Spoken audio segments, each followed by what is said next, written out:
Mahbub Pasha, PGT Physics. This video is about lateral shift. When a light ray passes through a glass slab, it suffers a lateral shift which is directly proportional to thickness of the glass slab. Lateral shift is directly proportional to thickness of glass slab. In short, x proportional to t. The apparatus we need are various glass slabs,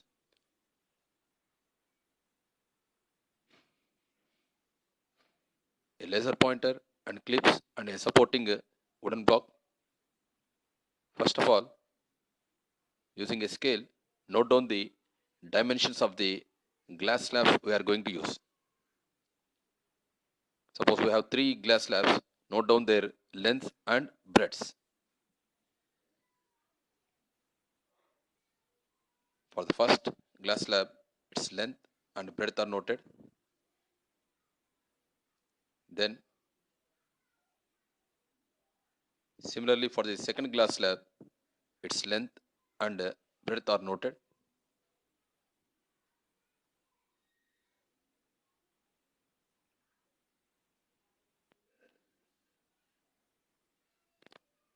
And for the third glass slab also, its length and breadth are noted.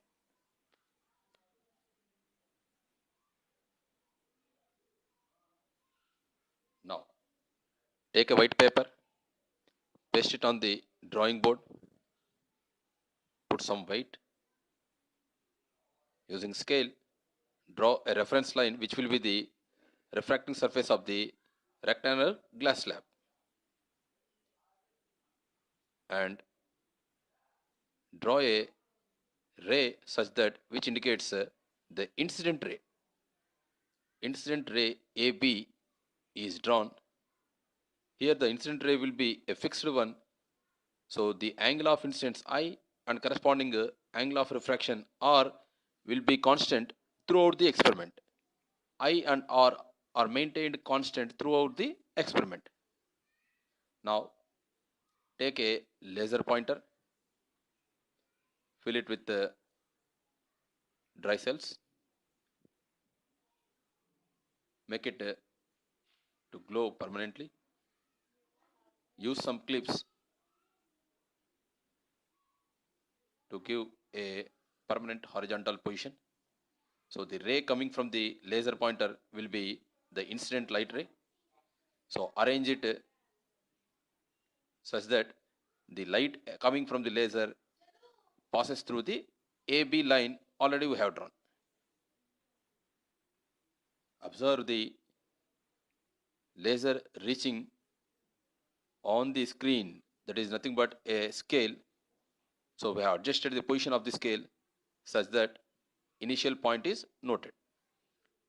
Place the glass slab 1, note down the destination of the laser point. By that you can note down the shift in the ray. Compared to the position of the light in the absence of slab, when you place a slab, note down the shift in the destination, which will be the lateral shift. So by using various slabs for various thickness, that means it's for length and breadth. So observe carefully the position of the pointer. Whenever you place a glass slab, its position changing. So that is nothing but lateral shift. So for each thickness, length or breadth of various glass slabs, note down the shift in the light. So all the values are tabulated. For various thickness of glass slabs, the corresponding lateral shifts are noted and tabulated. So you will observe that as the thickness of the glass slab is increased, the lateral shift is also increased. That means x is directly proportional to the t. So lateral shift is directly proportional to thickness of the glass slab, or in short, x is proportional to t. So it is proved that lateral shift is directly proportional to thickness of the glass slab.